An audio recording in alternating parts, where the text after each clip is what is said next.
Child safeguarding is a role that organizations play to ensure that they do not do harm to children.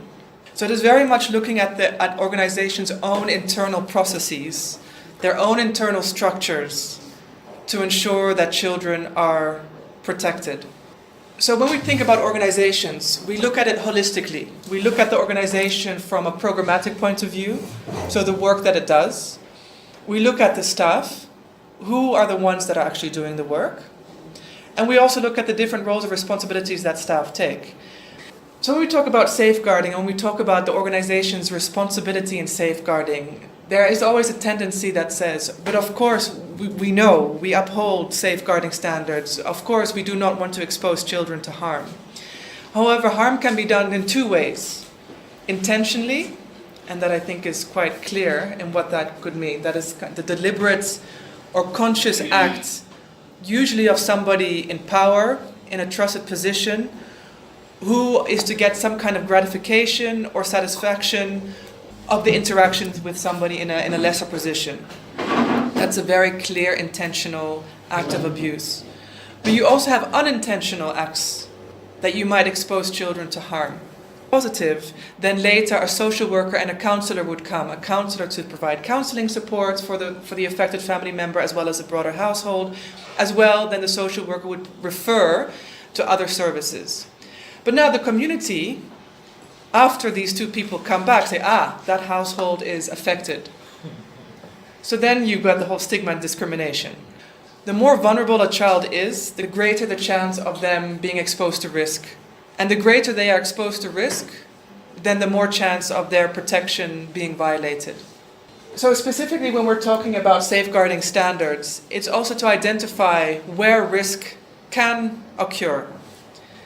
And looking at where risk can occur, particularly from unintentional ways.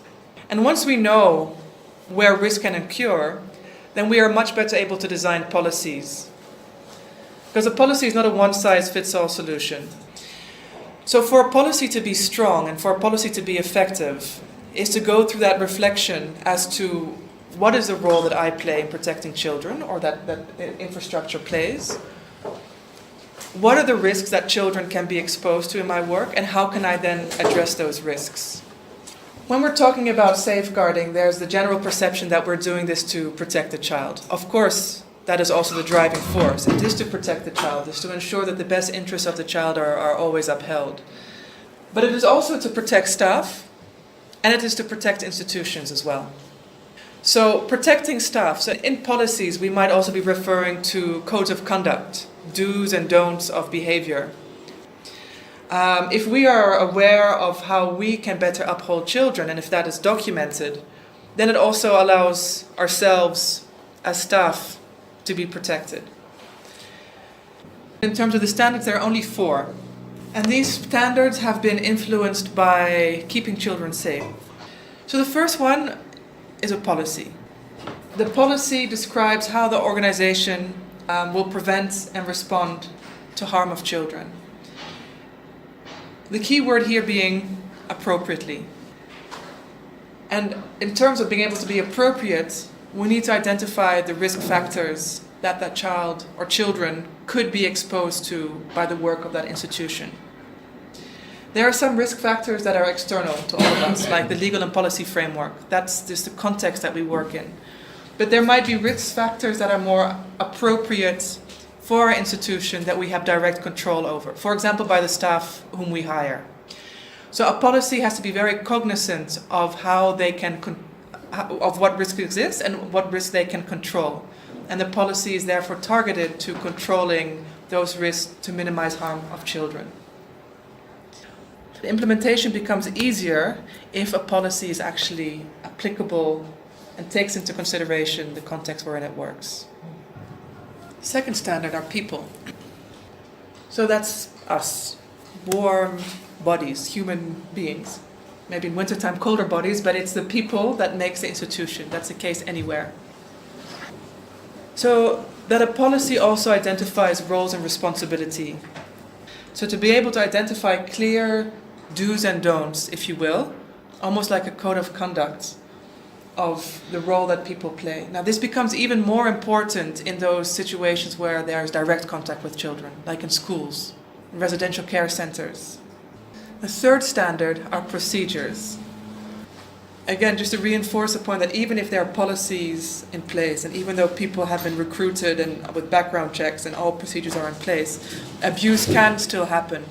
Then it's really about how the organization responds. And these procedures will be able to dictate how organizations respond. And again, this is very dependent on the context.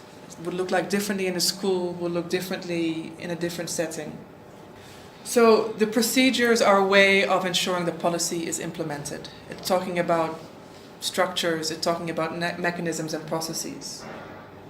And it addresses both the prevention and the response.